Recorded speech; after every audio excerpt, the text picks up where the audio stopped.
I'm Joy.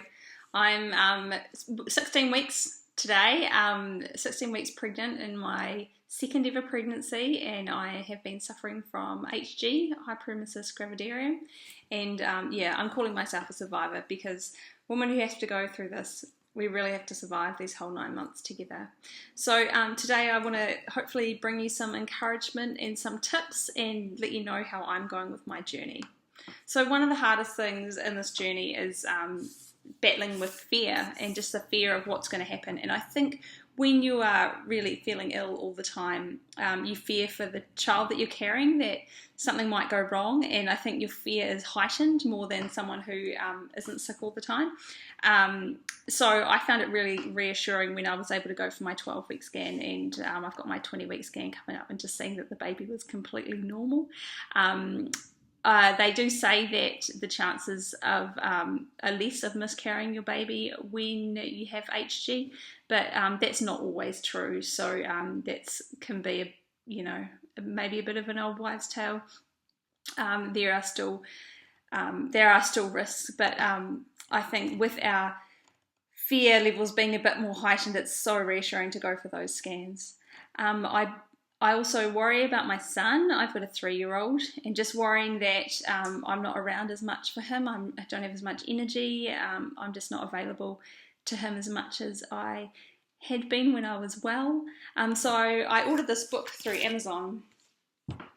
It is Mama Has Hyperemesis Gravidarum, but only for a while. And it's quite a nice little book. It's about some bunnies. And as you can see, the mum is pregnant and she's got hyperemesis, and the dad's looking after the little bunny, and it's all about how the little bunny copes. So I read it and gave it to my son. He wasn't super interested, but my husband read it to my son, and I cried when I heard him reading it, because it just showed the effects it has on the little boy. The hospital smells funny and it makes my nose scrumple up. Mama has a tube in her arm. It frightens me. Daddy says it gives her food and water, but I want to go home. Mama is home from the hospital, but she still does not cook or clean or play with me. Sometimes she goes back to the hospital, but she always comes home. Today she doesn't want me in her room. So it is really sad, even in the book, just seeing, how the effect that it does have on little children. But then at the end, it gets happy.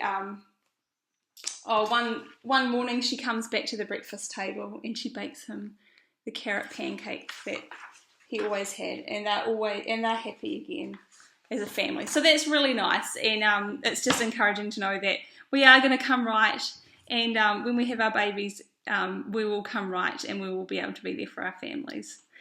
So I just want to give you one tip of advice for something that really, really helped me in my worst days, which was the first trimester, and it was IV fluids. So I was lucky enough to have once or twice a week have a bag of IV fluids, so a 1,000 ml 1 litre bag of normal saline, and I get an IV line put in my hand or in my arm, which was actually the best, because when you've got hyperemesis, you get so dehydrated, and it's actually quite hard to find a vein. So it's really good if you've got someone who's really good at, a practitioner who's really good at cannulating, and they would let that run through, and that would rehydrate me. And strangely enough, it didn't take effect for 2 days. So 48 hours after I'd had the IV fluids, I would feel so much better, and it would just boost my mental health as well as my physical health. And it just made me go, yep, I can get through this. So even though I didn't always have ketones showing, which you can do a ketone test through your midwife or through your doctor. It helped even though I didn't have them, because I was still dehydrated. So I really recommend asking your medical professional if you can have IV fluids once a week or more regular if you are really, really ill and you need something to really boost you.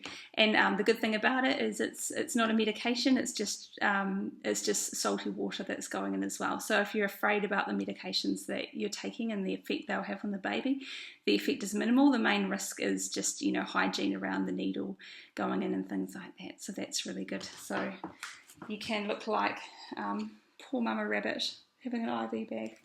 But I found it really helpful, and my son was quite cute about it. He was saying, there's the water going down there, Mummy, and it's going into you. So I really hope that you have a great week, and I'll see you next week. I'll be 17 weeks next week. Thank you for watching.